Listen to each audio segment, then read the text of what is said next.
Good morning.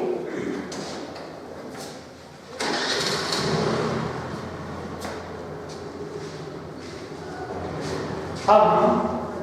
Geography के अंदर अध्याय 3 पृथ्वी की आंतरिक संरचना को पढ़ रहे हैं और उसमें हम भूकंप को लेकर बात कर रहे थे, जो कि हमारी पृथ्वी की आंतरिक संरचना को जानने का अप्रत्यक्ष स्रोत के रूप में हम इस भूकंप की जो क्रिया हो रही है या भूकंप की क्रियाएं जो होती है भूगर्भ के अंदर, पृथ्वी के आंतरिक भाग के अंदर, उसके बारे में हम अध्ययन कर रहे थे। इससे पहले हमने भूकंपीय तरंगों के बारे में पढ़ा, जिसमें हमने पी तरंग, एस तरंग अर्थात भूगर्भिक तरंगों और धरातलीय तरंगों के रूप में हमने इन दोनों तरंगों को भूकंपीय तरंगों के रूप में अध्ययन किया या पढ़ा।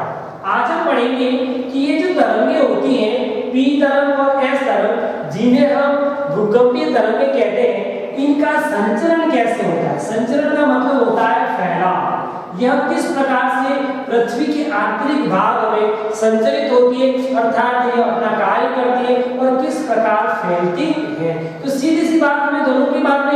के बारे में ये याद रखनी है कि जो पी तरंगें हैं वह अपना संचरण अर्थात अपना फैलाव जो तरंगों की दिशा होती है उसके समांतर करती है, अर्थात पी तरंगें भूकंपीय तरंगों के समान ही अपना संचरण करते हुए अपना फैलाव या अपना संचरण करती है। तथा ध्यान ये रखना है कि पी तरंगें जो होती है वह संचरण की जो उनकी गति होती है, उनका जो फैलाव की जो दिशा होती है, उसमें पदार्थ पर ये क्या डालते हैं, दबाव डालते हैं, प्रेशर डालते हैं, और जिसके कारण हम देखते हैं कि इन पदार्थों के अंदर जो घनत्व होगा अर्थात घनत्व में जो भिन्नता होगी, उस भिन्नता के आधार पर ये जो पी तरंगें हैं वो इस भिन्नता के आधार पर उन पर दबाव डालती है और फलस्वरूप हम देखेंगे कि इस भिन्नता के कारण पदार्थों की घनत्व की भिन्नता के कारण इनमें दबाव की भिन्नता रूप में पड़ता है, जो हमने पहले पढ़ा था, वापस याद रखना है। और इस कारण हम क्या देखते हैं कि जो शेलें होती है, शेलें अर्थात चट्टानें होती है, या तो वह अपना संकुचन करती है या फैलाव करती है। तो ध्यान यहाँ से एक ही बात का रखना है कि पी तरंगें अपना संचरण तरंगों के समांतर दिशा में करती है तथा इसके संचरण से या पी तरंग के संचरण से या तो चट्टानें संकुचित होगी या फैलेगी। संकुचित का अर्थ होता है, संकुचन का अर्थ या संकुचन होना अर्थात या तो उनमें क्या आएगा, संकड़ापन आएगा, या तो वो मिलेगी दो चट्टानें विपरीत दिशा में तो आपस में आकर वापस पास में आकर उनका संकुचन होगा, या फिर दोनों चट्टानें क्या हो जाएगी, फैलेगी। ये किस कारण होगा, तो यह पी तरंग के संचरण के कारण जो तरंगों के समांतर दिशा में अपना संचरण करती है तथा इसके दबाव के कारण, इसमें दबाव की भिन्नता क्या कारण होगा, परंतु फिर भी हम ये देखेंगे कि इसके तरंगों के अंदर पदार्थों के ऊपर जो दबाव पड़ेगा उस दबाव के कारण जो शेलें होंगी या तो वह फैलेगी या फिर वो सिकुड़ेगी या संकुचित होगी, या तो फैलाव होगा या संकुचन होगा। ऐसा किस कारण होता है, तो पी तरंगों के संचलन के कारण शेलों के अंदर संकुचन या फैलाव आता है। ये पहली बात हमें संचरण के संबंध में याद रखनी है। दूसरी बात हम देखेंगे तो एस तरंग की बात करें। एस तरंगों के अंदर क्या होता है, आप देखेंगे कि जो एस तरंगें होती है वह तरंगों के या जो हमारा अधिकेंद्र है या उद्गम केंद्र है, कौन सा उद्गम केंद्र, अधिकेंद्र, जहां से भूकंप की क्रिया शुरू होती है या जो भूकंप जहां से शुरू होता है, और वहां से ऊर्ध्वाधर तल से तरंगों की दिशा में, अर्थात ऊर्ध्वाधर का मतलब होता है ऊपर की ओर, और तरंगों की दिशा में संपूर्ण पर यहाँ समांतर है, यहाँ ऊर्ध्वाधर तल से ऊर्ध्वाधर होते हुए संपूर्ण की दिशा में अर्थात सीधे यह क्या करती है, कंपन पैदा करती है, अर्थात इसके अंदर कंपन एस तरंगें जो होती है वह संपूर्ण रूप में अपना फैलाव करती है। कहां से, तो उद्गम केंद्र से संपूर्ण के रूप में, ऊर्ध्वाधर रूप में, संपूर्ण के रूप में वह अपना फैलाव करती है। जो एस तरंगें थी वह समांतर रूप में अपना फैलाव करती है, एस तरंगें वह ऊर्ध्वाधर रूप में अपना फैलाव करती है। और इस कारण ध्यान ये रखना है कि यह जिस भी पदार्थ से गुजरेगी, कौन, एस तरंगें जिस भी पदार्थ से गुजरेगी, इधर पी तरंगे क्या थी, जिस पदार्थ से गुजरती थी उन पर दबाव डालती थी, पदार्थों के घनत्व के आधार पर दबाव डालती थी। और एस तरंगे जिस भी पदार्थ से गुजरेगी दबाव वगैरह नहीं डाल के सीधा वहां पर क्या प्रक्रिया होगी, या तो वह उस पदार्थ में गर्त कर देगी, अर्थात खड्डा हो जाएगा, गर्त हो जाएगा, खड्डा हो जाएगा, या उस पदार्थ को उभार देगी, उस पदार्थ को उभरे हुए क्षेत्र के रूप में या उभार ला देगी। तो दोनों ही बातें मुख्य है यहाँ पे। एस तरंगे समांतर चलती है, पी तरंगे समांतर चलती हैं और एस तरंगे ऊर्ध्वाधर तल के रूप में या समकोण की दिशा में चलती है। पी तरंगे पदार्थ में दबाव के कारण संकुचन या फैलाव करती है और एस तरंगे पदार्थ के अंदर क्या होगा, या तो उभार लाती है या गर्त पैदा करती है, या तो खड्डा हो जाएगा या उस क्षेत्र के अंदर उभार आ जाएगा। तो इस प्रकार से दोनों ही तरंगों से पदार्थों के अंदर हमें भूकंपीय क्रियाओं के अंदर इस प्रकार के लक्षण या इस प्रकार की क्रिया होना पाया देखा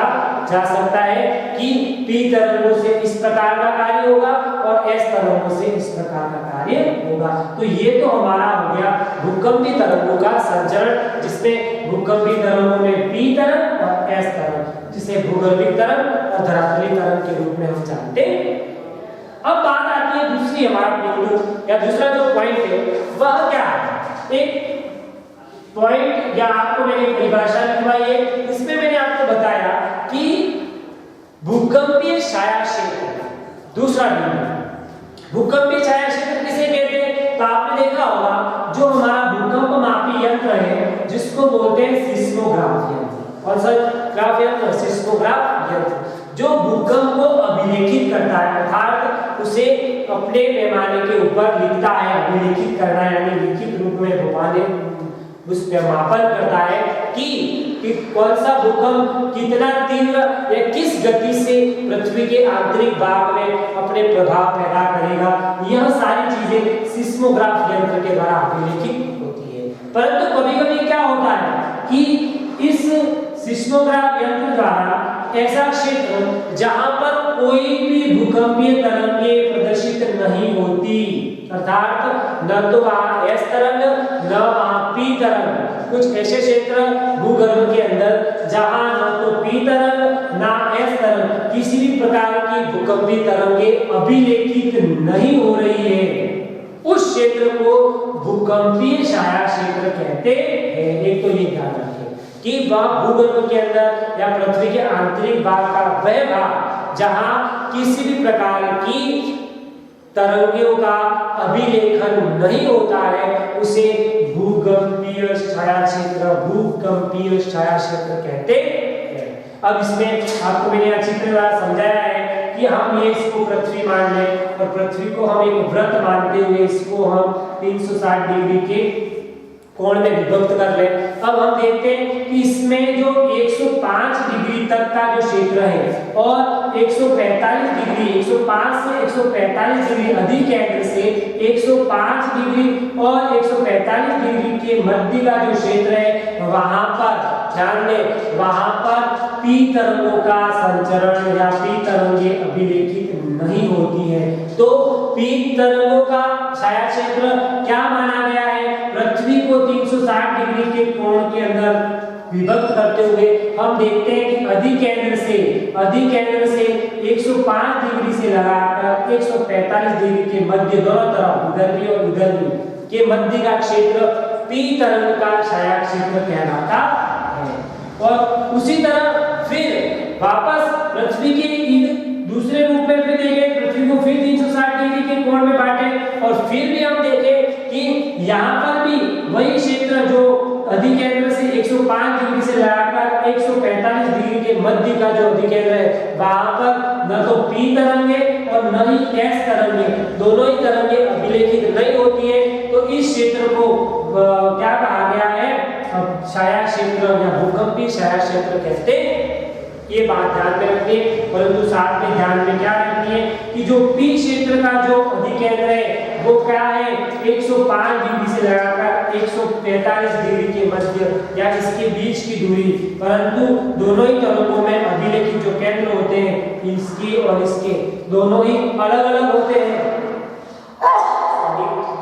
और दोनों तरंगों को पहुंचने का जो दर्ज यानी जो पहुंचती है उसको अभिलेखित करना नहीं होता है, इसलिए इसको छाया क्षेत्र कहते हैं। परंतु ध्यान में ये रखना है कि यहाँ पर अधिकेंद्र में 105 से 145 का जो छाया क्षेत्र होता है वह अधिक किसका है, तो अधिक S का। किसकी तुलना में, P तरंग की तुलना में S तरंग का छाया क्षेत्र अधिक विस्तृत है।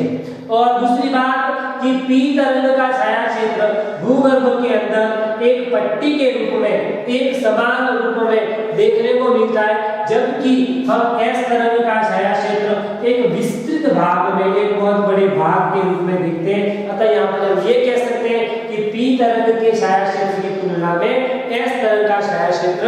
ज्यादा व्यापक है। धन्यवाद।